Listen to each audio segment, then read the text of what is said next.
श्राद्ध महिमा।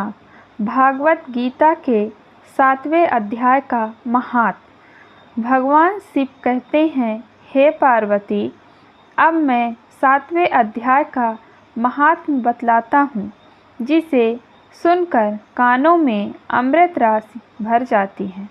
पाटलिपुत्र नामक एक दुर्गम नगर है, जिसका गोपुर द्वार बहुत ही ऊंचा है। उस नगर में शंकुकर्ण नामक एक ब्राह्मण रहता था। उसने वेश्यावृत्ति का आश्रय लेकर बहुत धन कमाया, किंतु न तो कभी पितरों का तर्पण किया और न देवताओं का पूजन ही। वह धनोपार्जन में तत्पर होकर राजाओं को ही भोज दिया करता था। एक समय की बात है, उस ब्राह्मण ने अपना चौथा विवाह करने के लिए पुत्रों और बंधुओं के साथ यात्रा की। मार्ग में आधी रात के समय जब वह सो रहा था, तब एक सर्प ने कहीं से आकर उसकी बाह में काट लिया। उसे काटते ही ऐसी अवस्था हो गई कि मणि मंत्र और औषधि आदि से भी उसके शरीर की रक्षा असाध्य जान पड़ी। तत्पश्चात कुछ ही क्षणों में उसके प्राण पखेरु उड़ गए। वह प्रेत बना।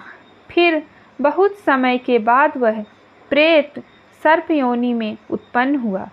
उसका वित्त धन की वासना में बंधा था। उसने पूर्व वृत्तांत को स्मरण करके सोचा, मैंने घर के बाहर करोड़ों की संख्या में अपना जो धन गाड़ रखा है, उससे इन पुत्रों को वंचित करके स्वयं ही उसकी रक्षा करूँगा। सांप की योनि से पीड़ित होकर पिता ने एक दिन स्वप्न में अपने पुत्रों के समक्ष आकर अपना मनोभाव बताया।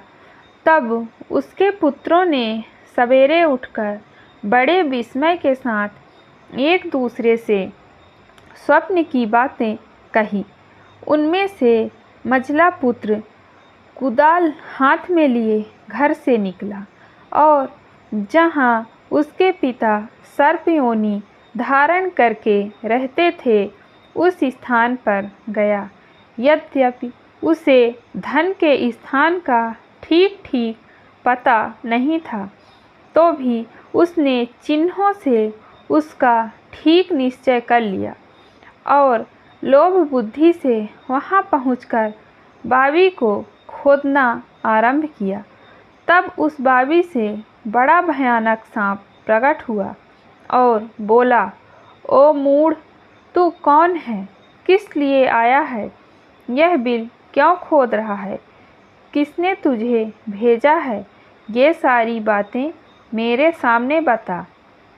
पुत्र, मैं आपका पुत्र हूँ। मेरा नाम शिव है। मैं रात्रि में देखे हुए स्वप्न से विस्मित होकर यहाँ का सुवर्ण लेने के कौतूहल से आया हूँ। पुत्र की यह वाणी सुनकर वह सांप हंसता हुआ उच्च स्वर से इस प्रकार स्पष्ट वचन बोला, यदि तू मेरा पुत्र है तो मुझे शीघ्र ही बंधन से मुक्त कर। मैं अपने पूर्व जन्म के गाड़े हुए धन के ही लिए सर्प योनि में उत्पन्न हुआ हूँ। पुत्र, पिताजी, आपकी मुक्ति कैसे होगी? इसका उपाय मुझे बताइए, क्योंकि मैं इस रात में सब लोगों को छोड़कर आपके पास आया हूँ। पिता, बेटा, गीता के अमृतमय 7वां अध्याय को छोड़कर मुझे मुक्त करने में तीर्थ, दान, तप और यज्ञ भी सर्वथा सामर्थ्य नहीं है। केवल गीता का 7वां अध्याय ही प्राणियों के जरा, मृत्यु आदि दुखों को दूर करने वाला है। पुत्र, मेरे श्राद्ध के दिन गीता के सप्तम अध्याय का पाठ करने वाले ब्राह्मण को श्रद्धापूर्वक भोजन कराओ।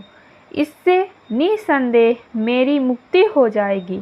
वत्स, अपनी शक्ति के अनुसार पूर्ण श्राद्ध के साथ निर्वासी और वेद विद्या में प्रवीण अन्य ब्राह्मणों को भी भोजन कराना। सर्पयोनि में पड़े हुए पिता के ये वचन सुनकर सभी पुत्रों ने उसकी आज्ञा अनुसार तथा उससे भी अधिक किया। तब शंकुकर्ण ने अपने सर्प शरीर को त्याग कर दिव्य देह धारण किया और सारा धन पुत्रों के अधीन कर दिया। पिता ने करोड़ों की संख्या में जो धन उनमें बांट दिया था, उससे वे पुत्र बहुत प्रसन्न हुए। उनकी बुद्धि धर्म में लगी हुई थी, इसीलिए उन्होंने बाबली, कुआं, पोखरा, यज्ञ तथा देव मंदिर के लिए उस धन का उपयोग किया और अन्नशाला भी बनवाई। तत्पश्चात 7वें अध्याय का सदा जप करते हुए उन्होंने मोक्ष प्राप्त किया। हे पार्वती, यह तुम्हें 7वें अध्याय का महात्म्य बतलाया, जिसके श्रवण मात्र से मानव सब पातकों से मुक्त हो जाता है। श्रीमद् भागवत गीता का 7वां अध्याय का महात्म्य संपूर्ण। श्राद्ध